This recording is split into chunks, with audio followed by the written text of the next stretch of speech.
Assalamualaikum warahmatullahi wabarakatuh. Alhamdulillah. Nahmaduhu wa nasta'inuhu wa nastaghfiruh. Wa na'udzu billahi min syururi anfusina wa min sayyiati a'malina. Man yahdihillahu fala mudilla lahu wa man yudlil fala hadiya lahu. Asyhadu an la ilaha illallah wahdahu la syarika lah wa asyhadu anna Muhammadan abduhu wa rasuluh, amma ba'd. Yang dikasihi Pak Ya selaku tuan rumah, imam dan hadirin sekalian. Saya sebenarnya langgak pantang sikit. 10 akhir ni saya biasanya tak mau keluar daripada Perlis untuk i'tikaf di masjid. Tapi ada janji besok jadi saya datang, dan saya cuba nak datang jugalah ke rumah Pak Ya ni sebab di sini sentimental punya tempat. Jadi kalau tak mai macam tak kena lah. Cuma bila nak mai tu duk fikir macam mana nak elok daripada tazkirah ni. Kalau boleh tak mau nak bercakap. Macam ni kata dia koi tua, koi tak mau bercakap. Saya jadual program duk tengok di Perlis. Kalau ada tazkirah bulan puasa, selalu duk tanya, tak ada siapa ganti ke? Kalau hak tak boleh ganti tu saya pergi lah. Kalau hak mana boleh ganti tu semua saya ganti. Pasal rasa daripada dulu umpala duk bercakap. Lah ramai dah orang-orang yang boleh bercakap tak padan untuk kita bercakap. Kita pada penghujung Ramadan ini, iaitu 10 yang akhir. Alhamdulillah kita solat. Cuma saya nak sebut satu dua perkara lah dah. Yang pertama, Nabi ni seperti mana kata Aisyah, memanglah bila ditanya tentang solat Nabi pada bulan Ramadan, la yazid ala ihda fi Ramadan wala fi ghairihi ala 11 raka'ah. Nabi ni tak tambah, tak lebih pada 11 rakaat sama ada Ramadan ataupun selepas Ramadan, selain daripada Ramadan. Tapi kata Aisyah, fala tas'al an husnihin wa tulihin. Jangan kamu tanya tentang eloknya sembahyang dia dan panjangnya solat dia. Jadi walaupun dia 11, tapi 11 yang panjang.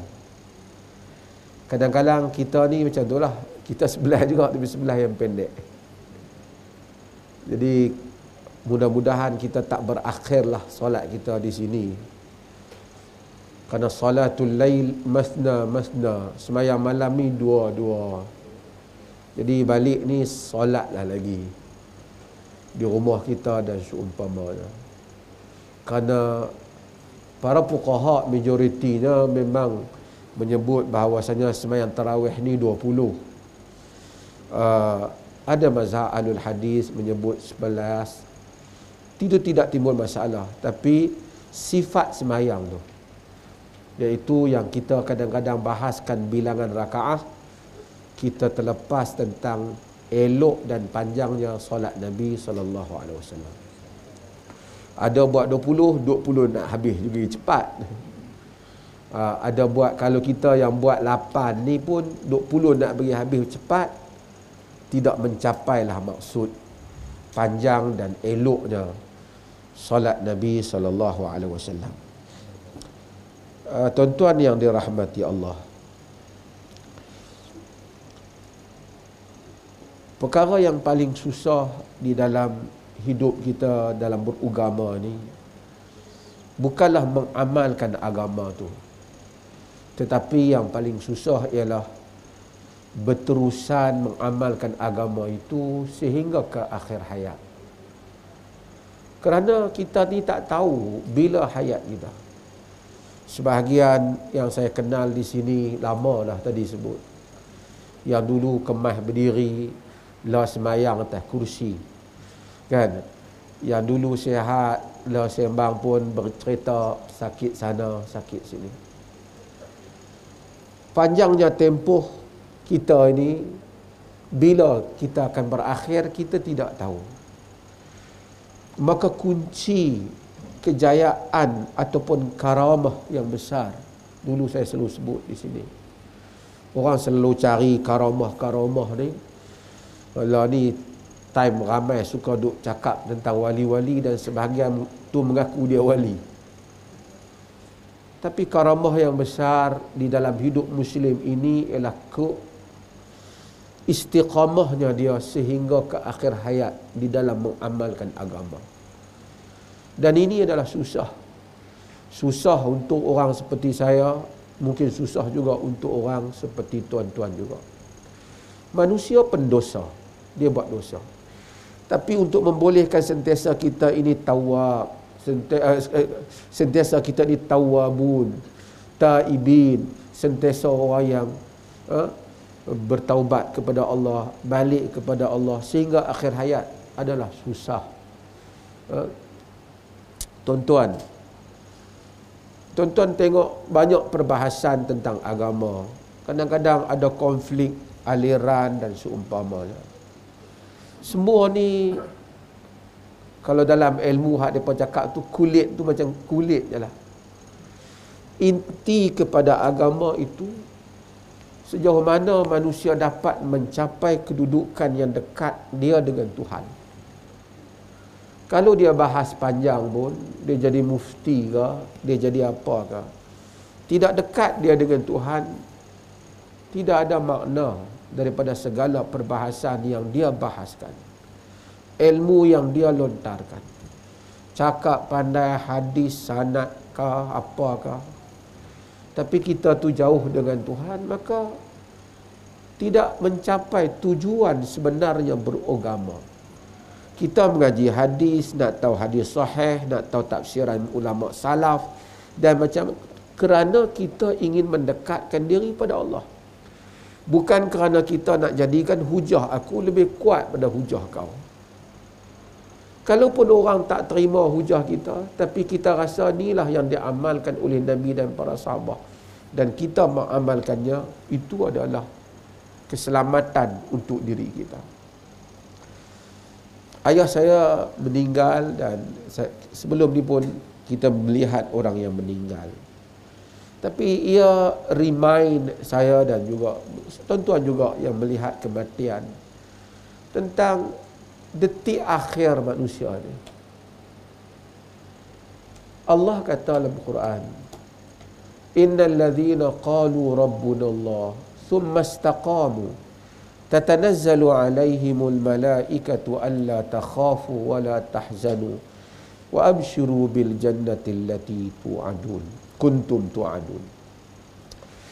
Orang-orang yang menyatakan innal ladzina qalu rabbuna Allah, orang-orang yang menyatakan sesungguhnya Tuhan kami Allah, thumma istaqamu, kemudian dia beristiqamah. Nak kata Tuhan Allah tu gila kita boleh kata. Nak kata saya nak pegang dengan sunnah tu sekarang pun kita boleh kata. Tapi sambungan dia tu summa istaqamu, kemudian mereka beristiqamah. Sufyan bin Abdullah Al-Thaqafi dalam hadis yang diriwayatkan oleh Imam Muslim, dia tanya Rasulullah sallallahu alaihi wasallam, nah hadis yang semua barangkali berapa puluh ustaz-ustaz dah baca di sini. Ya Rasulullah, qulli fil Islam qawlan la as'alu anhu ba'daka abada, la as'alu anhu ba'daka ahada. Wahai Rasulullah, bagi tahu aku satu perkataan tentang Islam yang aku tak perlu tanya siapa-siapa dah lepas ni.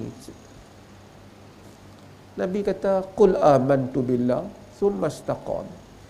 Katakanlah aku beriman dengan Allah, kemudian istiqamah, stand firm, stay firm. Yang itulah yang paling susah. fastaqim kama umirt, beristiqamahlah seperti mana kamu diperintahkan. Nabi SAW kata, kalau kamu boleh yang tu semua, kamu tak payah tanya siapa dah tentang agama. Allah kata, orang yang kata Rabbunallah thumma istaqamu, kemudian tatanazzalu alaihimul malaikah, malaikat turun kepada dia. Tuan-tuan, bila saya melihat kematian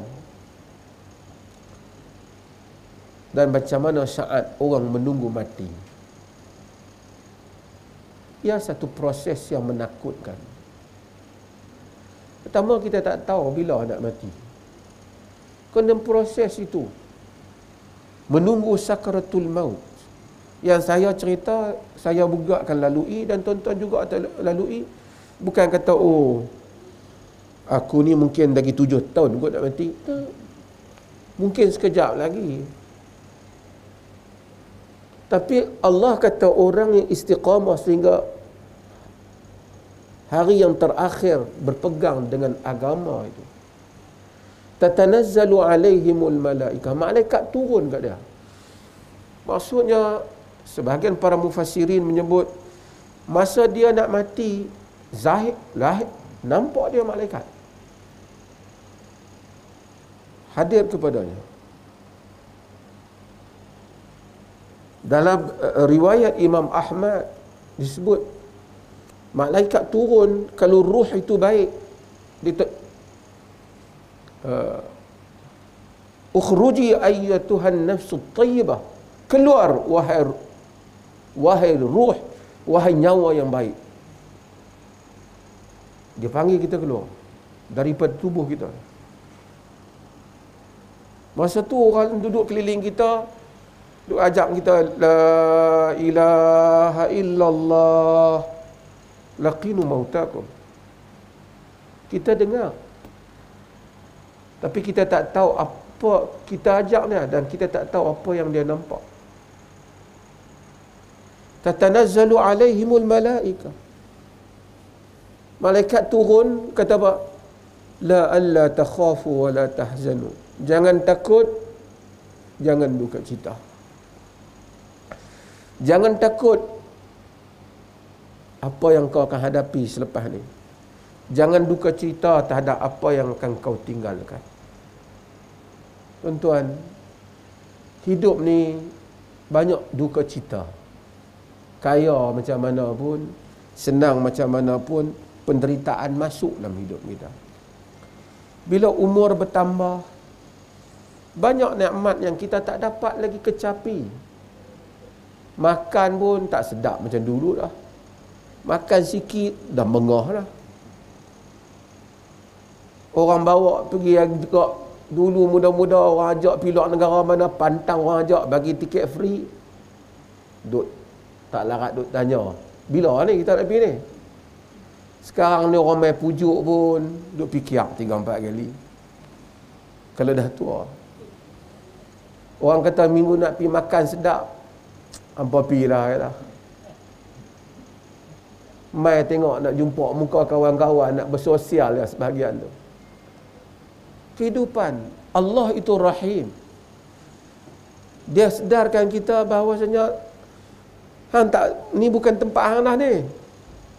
Semua peruntukan dah kami tarik. Baru ni saya sebut di istana, wa man nu'ammirhu nunakkisu fil khalq. Siapa yang kami panjangkan umurnya, kami balikkan dia dalam penciptaan. Dulu budak-budak kata tak boleh bangkit, dah di kita. Dulu tengok anak kita nak suruh dia balik bangkit, daripada lah Tok Wan tak boleh bangkit. Cucu dekat.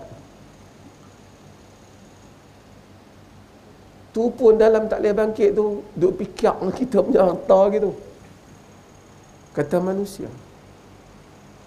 Padahal dalam peringkat ni, kita duk fikir tak apalah, aku nak fikir tempat pindah aku yang baru pula lah. Di peringkat Allah kesian kat kita, supaya patutnya apabila kita dah tak selesa duduk satu tempat, rumah kita dah bocor, air masuk, elektrik tak apa ada dah, tadi lampu pecah, macam-macam, Kita mesti fikir bila lah nak boleh pindah daripada rumah buruk ni. Dunia menjadi rumah buruk kita semakin hidup kita bertambah. Patutnya kita fikir next kehidupan kita. Tapi syaitan ya'idukumul faqr, menjanjikan kepada kamu dengan kefakiran.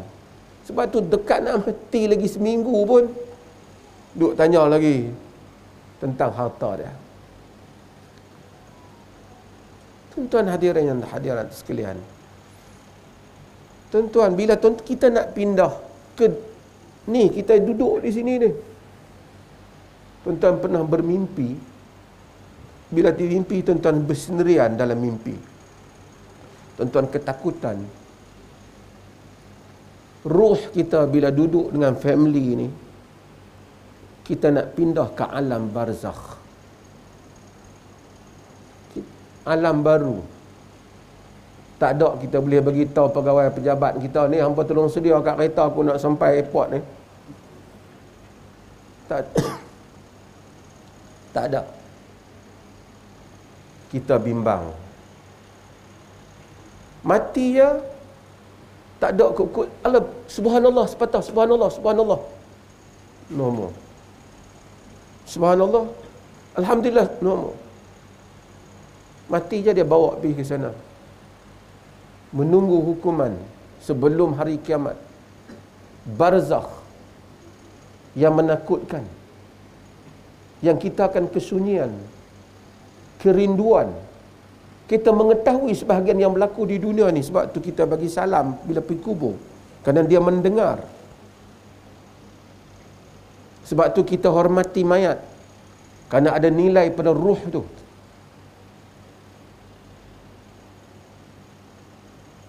Dia dah pergi sebahagiannya, sikit bahagian masih ada, mungkin sebahagian daripada hubungan dengan dunia ni, dan dia tak berpindah sepenuhnya lagi dengan kadar yang Allah beritahu dia apa yang ada di dunia ni, daripada apa yang dia tinggalkan. Tuan-tuan, kalau kita kata tak pernah pergi Mekah kan, tuan-tuan, orang tua-tua tak pernah pergi Mekah. Ayah ni nak hantar ayah pergi Mekah ni, aku pergi dengan siapa? Pergi seorang-seorang sampai airport sana, pergi cari kat bawah apa nama, jumpa tawah lah kata. Oh, dia kata hang jangan buat macam tu. Sampai ayah nak ambil teksi, macam mana nak cakap Arab ke apa kan, misalnya lah. Kita pergi ke alam barzakh, pindah manusia, dia tak takut, dia tak sunyi. Bayangkan, kok tak ada kata duk WhatsApp mana ni, hampa di dunia tu tanya ustaz dengan aku ni pergi ke belah mana ni. Ustaz tu pun belum tentu selamat, mufti tak mufti. Tapi orang yang beriman, malaikat sambut dia, alla takhafu wa la tahzanu. Jangan kamu takut, jangan kamu duka cita.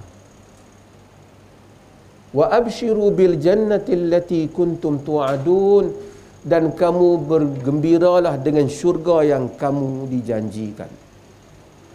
Nahnu awliya'ukum fil hayati dunya wa fil akhirah. Kamilah wali-wali kamu masa kehidupan dunia dan akhirat.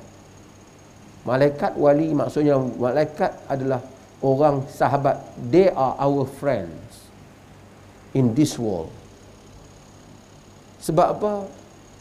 Di atas semangat yang malaikat tiup dalam diri orang beriman tu, dia istiqamah sampai ke mati. Tuan-tuan tengok kehidupan kita ajaib. Kita hanya niat Bukit 3:30 ni nak bangkit semayang tahajud, kita bangun semayang tahajud. Tak perlu jam bunyi untuk kita. Siapa yang mengejutkan kita? Bukit 4 kita bangun, kadang-kadang kita bagi ditepuk, bangun. Terbangun kita. Nahnu awliya'ukum fil hayatid dunya. Kami wali-wali kamu dalam kehidupan dunia. Wa fil akhirah, pada hari akhirat. Akhirat lagi takut. Dalam riwayat Ibnu Abi Hatim, dia kata bila kita bangkit pada kubur, lagi takut. Tapi malaikat akan sambut untuk bawa kita menghadapi mahkamah Tuhan Rabbul Jalil bagi orang beriman. Kita orang biasa takut kena panggil pergi mahkamah. Kita cari lawyer. Lawyer lah boleh duk iring kita berjalan. Dalam dunia ni lah, cari hak bahaya sikit. Walaupun kadang-kadang tak ada menang pun. Kan? Tapi malaikat sambut daripada kubur, pi kepada perbicaraan.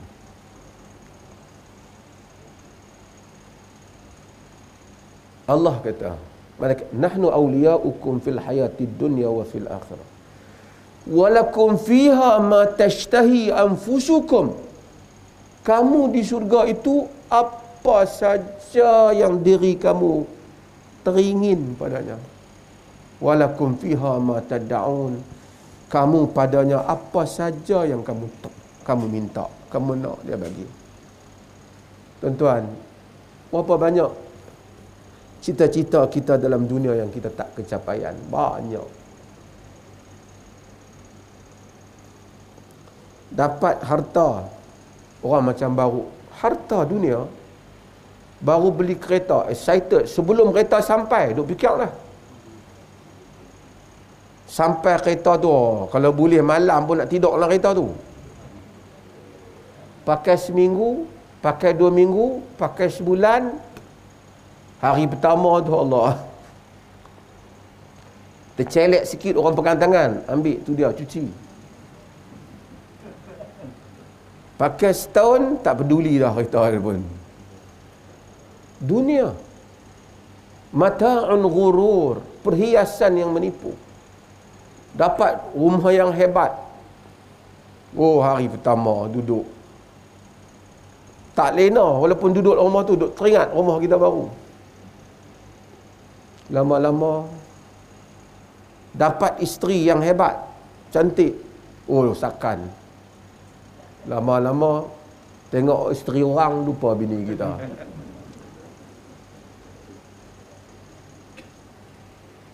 Dunia.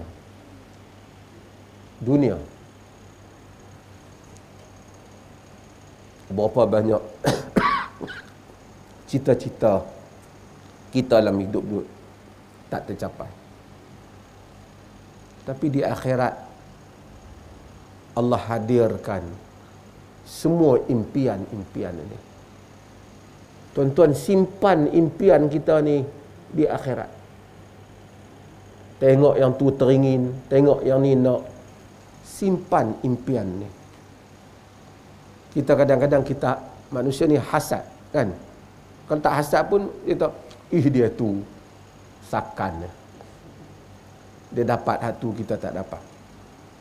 Tapi tuan-tuan, bila kita fikirkan syurga, kita fikirkan tak ada apa, kita harap kita dapat syurga. Tuan-tuan yang dirahmati Allah, apa yang saya nak sampaikan untuk diri saya? Saya tengok sebahagian orang yang mati,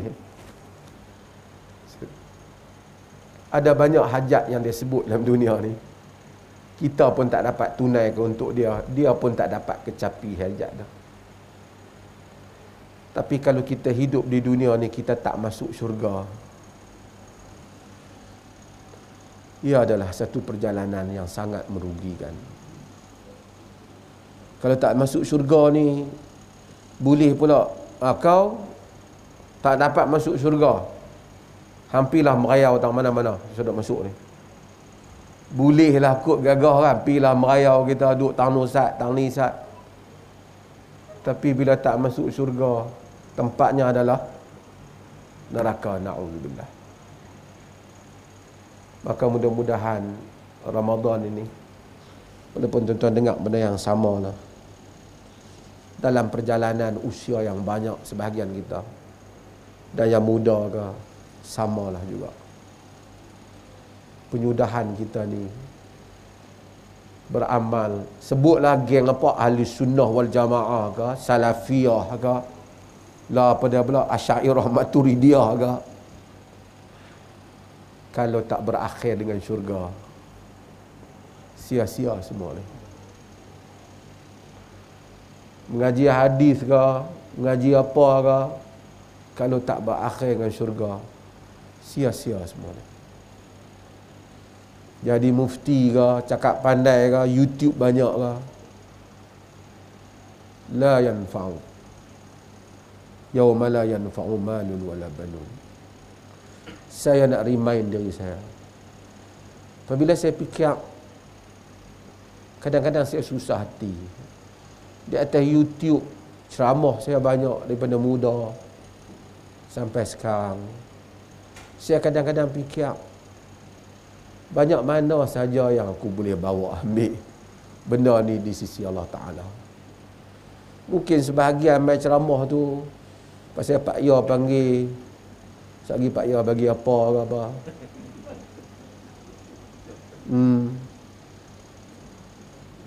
Tu orang tu panggil senama kita.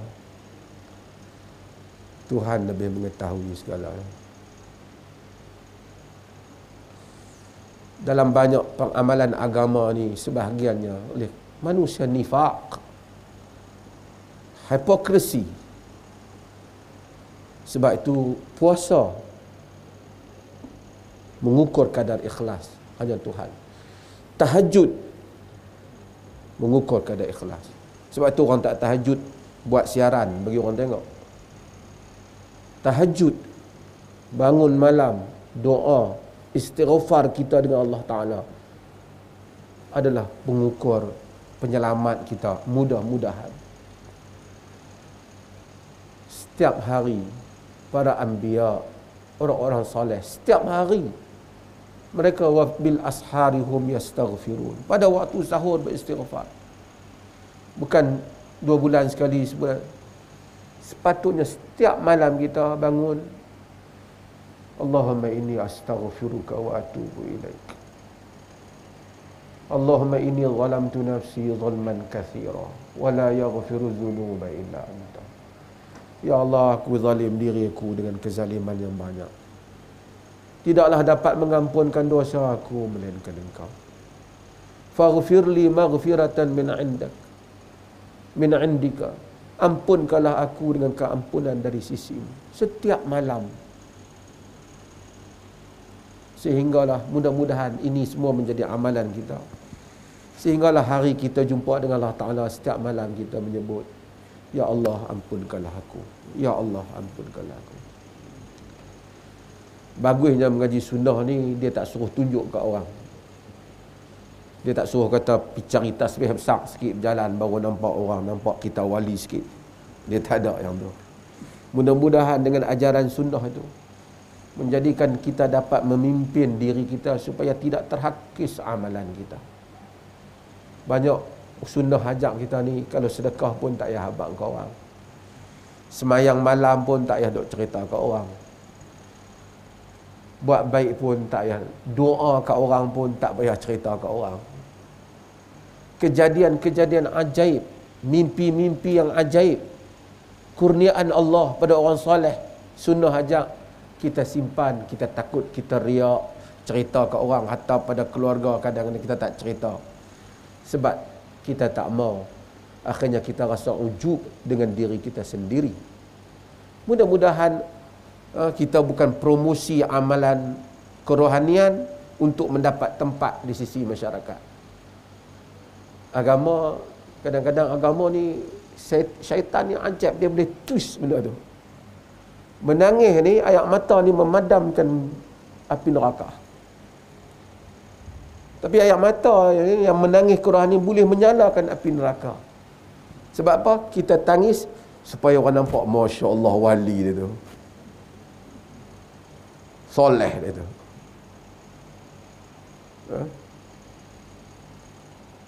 Sebab tu mudah-mudahan kita semua ikhlas dengan agama ni. Saya pesan untuk diri saya dan tuan-tuan, saya jugalah, sebahagian orang dah mengaji dengan saya lama perjalanan ni. Kita hak mengajak pun tak tahu mana. Takut orang yang duk mengaji kita pun akhirnya tak ke mana. Saya cuba berlepas diri lah hal ni. Tuan-tuan, semua perbicaraan yang saya ucapkan, kalau tak menuju kepada dekat dengan Tuhan, tuan-tuan jangan ambil. Semua perbicaraan yang dapat membawa pada Tuhan, benar di sisi hujah kitab dan sunnah, tuan-tuan ambil. Kerana agama ni bukan soal argument. Argument untuk menegakkan ketulinan agama kerja para ulama. Tapi agama ialah pengamalan dalam diri kita sendiri. Bila kita dapat beramal dengan agama, kita ikhlas dengan Allah Ta'ala, kita bangun tahajud, kita ibadah, kita sujud, kita minta ampun, kita bersedekah kerana Allah, kita sentiasa insaf dalam diri kita. Tuan-tuan, untuk menimbulkan rasa sentiasa dalam diri bersalah di hadapan Tuhan. Ya Allah, aku bersalah, ya Allah. Aku salah, ya Allah. Sentiasa kita rasa kita salah di depan Tuhan. Sentiasa kita rasa kita kurang depan Tuhan. Sentiasa kita rasa gagallah aku ini. Abu'u laka bi ni'matika alayya wa abu'u bi dhanbi. Aku mengaku banyaklah nikmat-Mu pada aku dan banyaklah dosa aku. Sehingga kita mencapai ke tahap itu. Mudah-mudahan kita benar-benar mencapai agama yang Tuhan redha pada kita. Redha Tuhan itu bila dia redha, terasa dalam diri kita. Agama ni tuan-tuan, dia bukan demam juga. Kalau tak betul, dia pahit mulut. Walaupun kita tunjuk macam kita kemah. Tapi kalau betul, ia tenang berada di dalam dada kita. Itu agama. Hanya kita yang tahu antara hubungan kita dengan Allah Azza wa Jalla. Wa sallallahu ala nabiyyina Muhammad walhamdulillahi rabbil alamin.